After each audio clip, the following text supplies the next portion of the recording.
just glides. Look at this. I'm not even paddling. Look how fast I'm. Look. That's Scotty, my brother. He's paddling.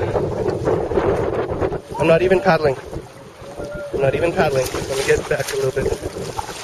Oh, this thing is fast, man.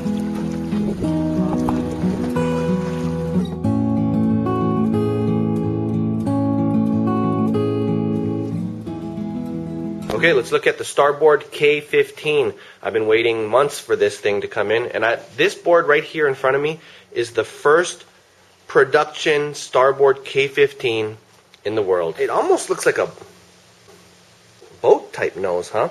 Obviously it's a displacement type nose, and what I really like about this nose is it cuts through the water just really, really nice. This board is made for flat water conditions.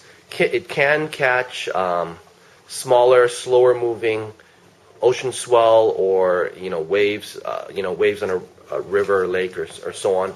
However, its primary use is for flat water. Got a breakwater piece right here. This is I'm not sure what kind of foam it is, but it feels like that EVA type foam. This is when the water comes up. It's actually pretty handy. The water comes up and comes right off the side instead of coming into the board itself. If you look at the tail, it has a little bit of a cut off, almost like a windsurfer, and I find that helps a bit when catching small little slow moving swells. The mounts right here are so you can put a bracket right here and then put these wheel attachments, and then turn the board over and wheel it if you want. If you notice, the rails are really, really smooth and rounded. The bottom part, which you'll see after, is really also rounded. There's no concaves going on except on the deck. Now, this is the kind of the interesting thing about this board. It's roughly, I think, 29 inches wide or so, which gives you quite a bit of space in the cockpit area, and it's really dug out. I mean, if you can see, it's almost what is that, 3 inches, 4 inches or so, a little under 4 inches, with the EVA foam padding there. Now, inside the cockpit area, there are also leash plug holes so you can mount things on it. I put a strap right here in the back to attach a leash. You could always put it in the front as well. These holes right here are to attach a middle keel fin if needed. Now, the middle keel fin, which is this one, it just goes on the bottom, right? And attaches in the bottom. I haven't used it with that yet, but I will. There's a mast track right here, if you so happen to want to windsurf this thing.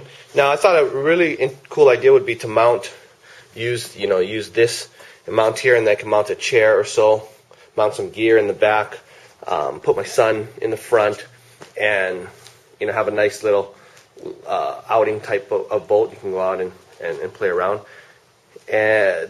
So people ask all the time, well, what do you do when the thing fills with water? Well, there are these drain holes right here, and I don't know if that's like what they use in boats or whatever, but when I used it before, it worked pretty good.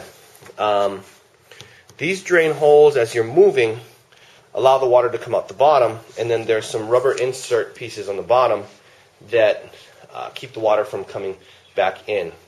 Okay, I just turned it over so we can check out the bottom part of the K-15. Now, this is probably the easier way to measure the fin, huh? We're looking at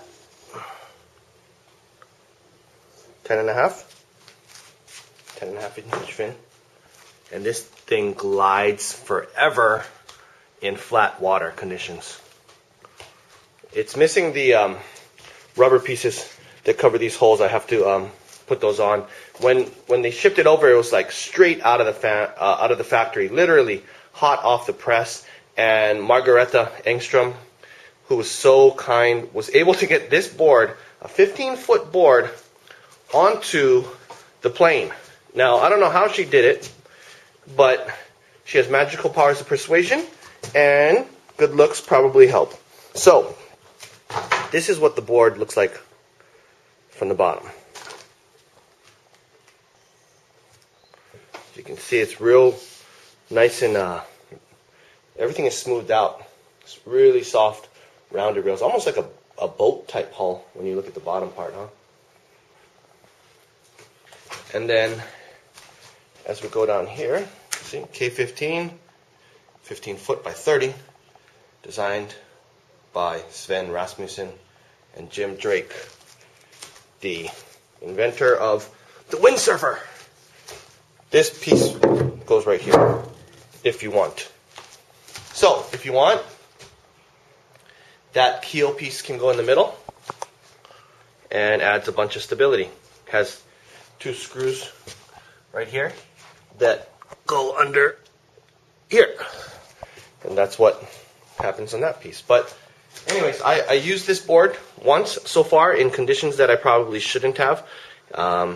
Conditions where there was pretty decent sized swell, ocean swell, as well as blazing high winds. That's really not what this board is made for. This board is made for flat water and cruising and touring, catching maybe some small, slow swells, but right now for the last 3 weeks, all we've had is blazing fast wind. So once the wind dies down, I'm going to take it back out again, give it another shot.